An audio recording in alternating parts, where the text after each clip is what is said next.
Pappoe. If you have questions for Owen, please put them in the chat, and we will get to you as they come in. First question will be from Mark Murphy. Yeah, Owen, has it been an issue not having Coach Mason around as your defensive coordinator? In progress. Okay, yeah, no, I mean, we still been on our regular schedule. You got to be able to respond when adversity hits. And, this past year with COVID happening, we've been dealing with it for the last 18 months, so it's nothing new to us. But just have that next man up mentality. So my coach, Jeff Schmidt, he actually filled in for Harsin and Mace, so he's been overseeing both sides of the ball and also calling the plays on defense too. So it hasn't been that much of a difference. But we glad to have him back though, because he got back on Monday, I believe. So yeah. What kind of job did your position coach do as the interim defensive coordinator type head coach? Yeah, I know I believe he was the defensive coordinator back at Boise too, so it wasn't nothing new for him calling the plays and stuff. But from what I've seen, he's been doing a really good job. Thanks. Yeah. Next question for Justin Ferguson. Hey, Owen, from a football perspective, how important is it that you guys have Chandler back this year behind, or with you and Jacoby, since you didn't have him last year, and then when KJ went down, it was y'all had to log a lot of snaps. Yeah, man, we had.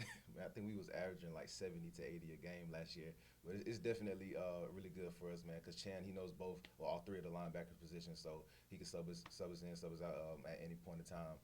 We even have a package where all three of us are on the field, and I kind of said it before, man. It's almost, you can't even tell that he took a year off, man. It's like he hasn't skipped a beat. He's been out there making plays all camp, and it's just really good asset for the defense. Next question from Nathan King. Hey, Owen, we keep hearing a lot about Marcus Harris, who stepped up along the defensive line. What have you seen specifically out of him, and why is he a guy that keeps coming up in conversations about the D-line? Man, he's just a dog, man. Has a really good get-off, super strong, man. Makes a lot of plays in the backfield, and he has a pretty good pass rush skill set to him, too. But, man, you can tell that he's hungry, and he's ready to make a lot of plays for us. Chandler said there was kind of a motivation to him coming from Kansas to the SEC. What did you see in that aspect from him? You could just, with everything he does, from how he approaches, studying film, being in the weight room, going hard, and even how he practices every day, you could just tell that he's really motivated and ready to have a huge year. Next question from Jason Caldwell. Well, we've heard you guys talk about Nehemiah a little bit and how he's kind of stepped up in some leadership role, but I know him, he's not very vocal. Have you been surprised at how much of a leadership role he's taken on, and what have you seen from him? Yeah, just seeing him coming out his shells, it's been really good, man. He plays corner. He's also been getting some work in at nickel, too. So, man, really versatile player. He's one of the fastest dudes on the team, too, man. Very athletic.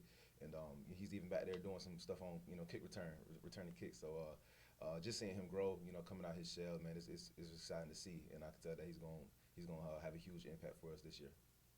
Is he one of the quieter guys on the team, especially when he was in the class? I mean, he didn't talk a whole lot, does he? Nah, a man of few words, but he a good dude. Next question from Brian Matthews.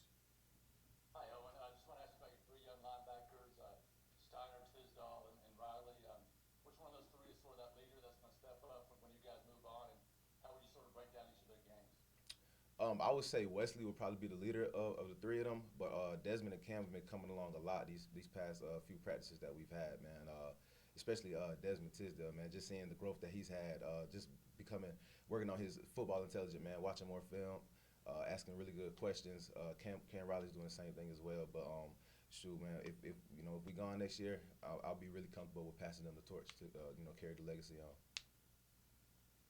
Next question from Philip Marshall. Owen, you've been around some pretty good linebackers here, and you've seen a lot of linebackers in the SEC. Where does this group stack up for those guys, do you think?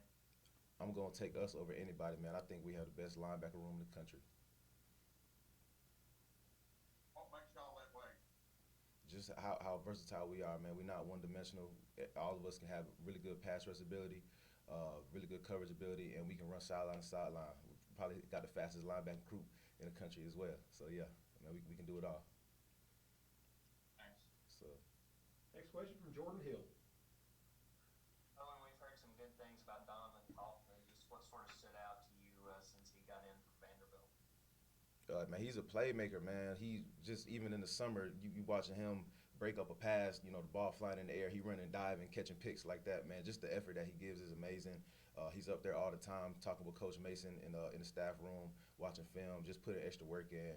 And you could tell that I think he got COVID last year and then finished playing. But you can see how hungry he is and how he wants to come out and make a huge impact for us this year.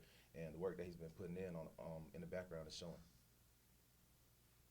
Next question to Jeff Shearer. Owen, Coach Harsin said yesterday that for a football player, the highest honor they can get is to be elected captain by their teammates.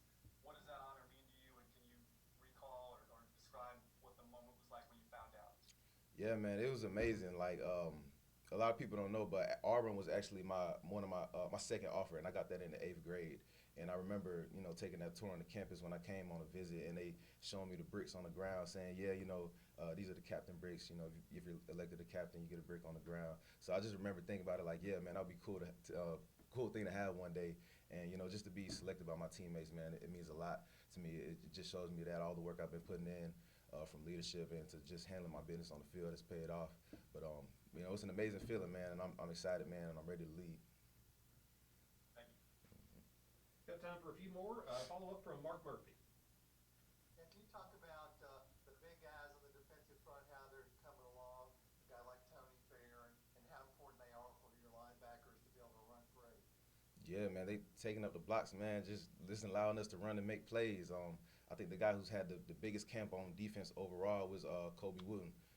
Just disrupting plays all in the backfield all the time, getting sacks, tackles for losses, all that, man. So, but other than him, man, the guys like Tony Fair, Marcus Harris, you got TD and Derek on the edge, man. All of them making plays, man. So our front seven gonna be something serious.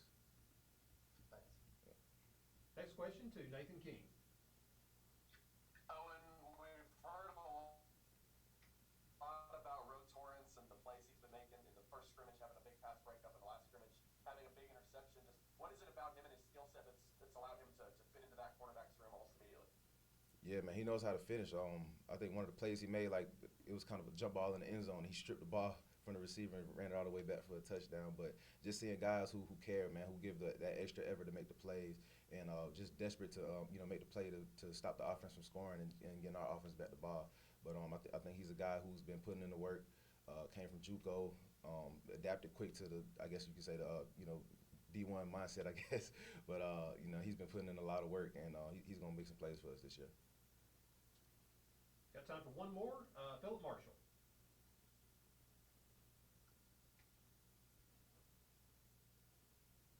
Yeah, I know, I was on mute again. Owen, you've been through this deal of playing top 5, top 10 teams week after week now. How difficult is that? What would you tell the young guys who haven't been through it, what it's like?